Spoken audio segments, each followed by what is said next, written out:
Hello dears, പുതിയ വീഡിയോയിലേക്ക് എല്ലാവർക്കും സ്വാഗതം. അപ്പൊ ഇന്ന് ഞങ്ങൾ ഇതിന്റെ തൊട്ടടുത്തുള്ള വീട്ടിലെ കല്യാണമാണ്. അപ്പൊ ഇന്ന് അവിടേക്ക് പോകുന്ന വീഡിയോ ഒരു ഗെറ്റ് റെഡി വിത്ത് മീ ഒരു ലോങ് ആയിട്ട് തന്നെ ചെയ്യാന്ന് വിചാരിച്ചു. ഒരു കാര്യം പറയട്ടെ, ആദ്യം തന്നെ എന്തെങ്കിലും ഒരു ഭക്ഷണം വരുമ്പോ തന്നെ കാണാൻ എന്തെങ്കിലുമൊക്കെ ഒരു പ്രശ്നം മുഖത്ത്. വേറെ ഒന്നല്ല, ഒന്നുകൂടെ കണ്ണ് എന്താ അറിയില്ല, പൊടി തട്ടിയതാണ് അലർജിയാണോ എന്താണെന്ന് അറിയില്ല, കണ്ണാകെ ചോത്തിരിക്കും. രണ്ടാമത്തേത് ഇവിടെ ഒരു കുരു, എന്തെങ്കിലുമൊക്കെ ഒരു കുറങ്ങയുടെ എല്ലാ ഫംഗ്ഷനും ഉണ്ടായിരിക്കും. അത് ആർക്കെങ്കിലൊക്കെ ഉണ്ടാകും, ഒന്ന് കമന്റ് ഇടണേ. ഇങ്ങനെ ഒരു ഫംഗ്ഷൻ വരുമ്പോ ഇങ്ങനെ ഒരു സംഭവം ഉണ്ടാവുന്നത്. അപ്പൊ ഇന്ന് വീഡിയോ ഇടാം. അപ്പൊ ആദ്യം തന്നെ ഞാൻ നെയിൽ പോളിഷ് ഇടാം കേട്ടോ. അത് കഴിഞ്ഞ ഡ്രസ്സൊക്കെ ഇട്ടിട്ട് കണ്ടാലോ. 2 ദിവസം മുന്നേയായിട്ട് എൻ്റെ കാലുമ്മ ചെറുതായിട്ട് പസ് പോലെയൊക്കെ വന്നിട്ട് കുഴിനകം പോലെ ഉണ്ടായിരുന്നു. അപ്പോൾ ജിതിയായിട്ട് ആദ്യം തന്നെ ഹൈഡ്രജൻ പെറോക്സൈഡ് യൂസ് ചെയ്തിട്ട് നഖമൊക്കെ ഒന്ന് നന്നായിട്ട് ബഡ്സ് വെച്ച് ക്ലീൻ ചെയ്ത് തന്നു കേട്ടോ. അതിനുശേഷം ഡാസ്ലറിൻ്റെ നെയിൽ പോളിഷ് റിമൂവർ വെച്ചിട്ട് മുന്നത്തെ നെയിൽ പോളിഷൊക്കെ കളഞ്ഞ് പുതിയ നെയിൽ പോളിഷ് ഇട്ടായിരുന്നു. നല്ല അടിപൊളിയായിട്ട് ഇട്ടായിരുന്നു കേട്ടോ. ഈ വീഡിയോയ്ക്ക് വേണ്ടിയിട്ടൊന്നുമല്ല ജിതിയായിട്ട് നെയിൽ പോളിഷ് ഇട്ടുതരുന്നത്. ആരും അങ്ങനെ വിചാരിക്കരുത്. കല്യാണം കഴിഞ്ഞതിന് ശേഷം ജിതിയാട്ടൻ തന്നെയാണ് ഇട്ടുതരാറ്. അപ്പോൾ ഈ സിമ്പിളായിട്ടുള്ള ചുരിദാറാണ് ഞാൻ വെയർ ചെയ്തിട്ടുള്ളത് കേട്ടോ. എനിക്ക് നല്ല ഇഷ്ടമാണ്. സിമ്പിളാണ്, വർക്കും കാര്യങ്ങളൊന്നുമില്ല. അപ്പോൾ നമുക്ക് ഒരുങ്ങിയാലോ. ഈ ഒരു മേക്കപ്പ് സെറ്റ് വെച്ചിട്ടാണ് ഇന്ന് ഞാൻ ഒരുങ്ങാൻ പോകുന്നത് കേട്ടോ. ചേച്ചി എനിക്ക് കൊടുത്തയച്ച ഒരു മേക്കപ്പ് സെറ്റാണ്. അപ്പോൾ ഇത് വെച്ചിട്ട് ഇന്ന് ഒരുങ്ങാമെന്ന് വിചാരിച്ചു. അങ്ങനെ ഫംഗ്ഷനൊന്നും ഇല്ലാത്തതുകൊണ്ട് അങ്ങനെ കൂടുതൽ അത് യൂസ് ചെയ്യാറില്ല. അപ്പോൾ ആദ്യം തന്നെ ഷുഗർ പോപ്പിൻ്റെ ഫൗണ്ടേഷൻ മുഖത്ത് നന്നായിട്ട് അപ്ലൈ ചെയ്ത് കൊടുക്കുന്നുണ്ട് കേട്ടോ. ഞാൻ സാധാരണ BBക്കാണ് യൂസ് ചെയ്യാറ്. പക്ഷേ ഷുഗർ പോപ്പിൻ്റെ ഈ ഒരു പ്രൊഡക്റ്റ് കിട്ടിയതിന് ശേഷം ഞാൻ ഈ ഒരു ഫൗണ്ടേഷനാണ് കേട്ടോ എപ്പോഴും എവിടേക്കെങ്കിലൊക്കെ പോകുമ്പോഴധികം യൂസ് ചെയ്യാറ്. പിന്നെ ഫംഗ്ഷനൊക്കെ ഈ ഫൗണ്ടേഷൻ നല്ലതായിരിക്കും, കാരണം മുഖം നന്നായിട്ട് ബ്രൈറ്റൻ ചെയ്ത് നിൽക്കും. മാത്രമല്ല മുഖം ഒരു പ്രത്യേക തന്നെ ഭംഗി ഉണ്ടാവാറുണ്ട് കേട്ടോ ഈ ഒരു ഫൗണ്ടേഷൻ യൂസ് ചെയ്യുമ്പോൾ. ഈ മുഖത്ത് ഈ ഒരു കുരു നല്ല അപാകതയായിട്ടുണ്ട്. മാത്രമല്ല കണ്ണിൻ്റെ അലർജിയും, കണ്ണ് നന്നായി ചോത്തിരിക്കുന്നുണ്ട്. അപ്പോൾ ഈ ഒരു മേക്കപ്പ് സെറ്റ് ചെയ്ത കോമ്പാക്റ്റ് പൗഡറാണ് കേട്ടോ ഞാൻ അപ്ലൈ ചെയ്ത് കൊടുക്കുന്നത്. 2 കവിളത്തും കണ്ണിന് താഴെയൊക്കെ നന്നായിട്ട് അപ്ലൈ ചെയ്ത് കൊടുക്കുന്നുണ്ട്. കാരണം കണ്ണിന് താഴെ ചെറുതായിട്ട് ബ്ലാക്ക് കളറൊക്കെ വരുന്നുണ്ട്.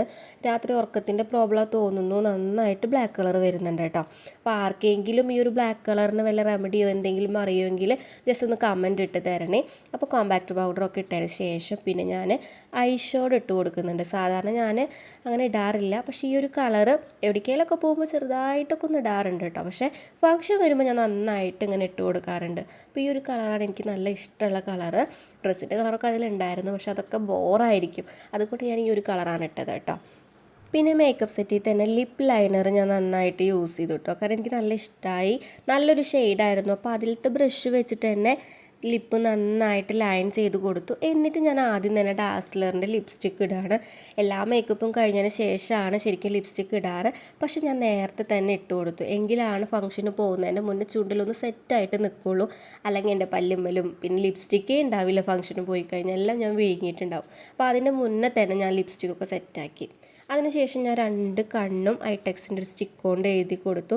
അപ്പോൾ എനിക്ക് തോന്നി കണ്ണിന് എന്തോ ഒരു ബ്ലാക്ക് കളർ ഇല്ലാത്ത പോലെ. അപ്പോൾ ഞാൻ വീണ്ടും ഐടെക്സിൻ്റെ സ്റ്റിക്ക് വെച്ചിട്ട് നന്നായിട്ട് കണ്ണൊന്നും കൂടെ കറുപ്പിച്ച് കൊടുത്തു.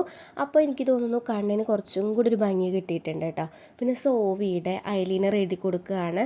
മുന്നത്തെ ഐലൈനർ വെച്ച് നോക്കുമ്പോൾ ഈ ഒരു ഐലൈനർ നല്ല അടിപൊളി ഐലൈനറാണ് കേട്ടോ. കാരണം അത് എഴുതി കഴിഞ്ഞാൽ കണ്ണൊക്കെ ഒന്ന് പരന്ന പോലെ തോന്നും, കണ്ണ് തുറക്കുമ്പോഴേക്കും മുകളിലൊക്കെ ആവാറുണ്ട്. ഇത് നമ്മൾ എഴുതി വരുമ്പോഴേക്കും നന്നായിട്ട് ഉണങ്ങി ഡ്രൈ ആയിട്ടുണ്ടാവും കേട്ടോ. അതുകൊണ്ട് നല്ല അടിപൊളി ഐലൈനറാണ്. പിന്നെ പിരികില്ലാത്തതുകൊണ്ട് എന്നത്തെയും പോലെ തന്നെ കൺമഷി കുറച്ചങ്ങ് തേച്ച് കൊടുത്തിട്ട് നന്നായിട്ട് കൈകൊണ്ട് പരത്തി കൊടുത്തിട്ടുണ്ട് കേട്ടോ. എൻ്റെ സ്ഥിരം പരിപാടി, എനിക്ക് ഒട്ടും പിരികില്ല. പിരികും ത്രെഡ് ചെയ്തിട്ടില്ല കേട്ടോ, ഇപ്പോഴാണ് ശ്രദ്ധിച്ചത്. പിന്നെ ഈ ഒരു വയലറ്റ് പൊട്ട് ഡ്രസ്സിന് മാച്ചായിട്ടാണ് തൊട്ട് കൊടുക്കുന്നത് കേട്ടോ. ഇതിലും നല്ല പൊട്ടൊക്കെ ഉണ്ട്, പക്ഷേ ഈ ഒരു കളറില്ല. അപ്പം ഞാൻ ഈ ഒരു കളർ തന്നെ ആയിക്കോട്ടെ വിചാരിച്ചിട്ട് ഈ ഒരു പൊട്ടാണ് കേട്ടോ ഇട്ടത്. നല്ല ഭംഗി ഉണ്ടായിരുന്നു ഇട്ടപ്പോൾ. പിന്നെ ഈ ഒരു കമ്മൽ അങ്ങ് ഇട്ട് കൊടുത്തു. നല്ല ഭംഗിയുള്ളൊരു കമ്മലാണ്. മാച്ച് ഉണ്ടാവുമെന്നൊരു ഡൗട്ട് ഉണ്ടായിരുന്നു. പിന്നെ തമ്പുരുവിൻ്റെ ബർത്ത്ഡേ ഷൂട്ടിന് ഈ ഒരു കമ്മലായിരുന്നു ഇതിനിട്ടിട്ടുണ്ടായിരുന്നത്. അപ്പം നല്ല ഭംഗി ഉണ്ടായിരുന്നു കേട്ടോ. അതുകൊണ്ടാണ് ഞാൻ ഇന്ന് ഈ ഒരു കമ്മൽ ചൂസ് ചെയ്തത് കേട്ടോ. അപ്പോൾ ഇട്ടപ്പോൾ നല്ല രസമുണ്ടായിരുന്നു.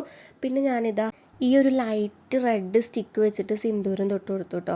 ഈ ഒരു കളറ് നല്ല ഭംഗിയായിരിക്കും. അപ്പോൾ ഫംഗ്ഷന് പോകുമ്പോൾ ഞാൻ ഈ ഒരു കളറാണ് എപ്പോഴും ചൂസ് ചെയ്യാറ്. പിന്നെ ഇതൊരു ചന്ദനക്കുരു ചെറുതായിട്ടൊന്ന് തൊട്ട് കൊടുത്തു കേട്ടോ. അപ്പോഴാണ് ഒന്നും കൂടി എനിക്കൊരു ഭംഗി തോന്നിയത്. നിങ്ങൾക്ക് ഇഷ്ടമായെന്ന് അറിയില്ല. പിന്നെ ഈ ഒരു മാല ഗോൾഡ് ഒന്നല്ല, ഈ ഒരു സിമ്പിളായിട്ടുള്ള മാല ഞാൻ ബർത്ത്ഡേ ഫംഗ്ഷന് വേണ്ടി മേടിച്ചതാണ്. അപ്പോൾ അതും കൂടി ഇട്ട് കൊടുത്തു. നല്ല ഭംഗിയുണ്ട് കേട്ടോ. പിന്നെ നമ്മളുടെ മെയിൻ ആൾ താലിമാല.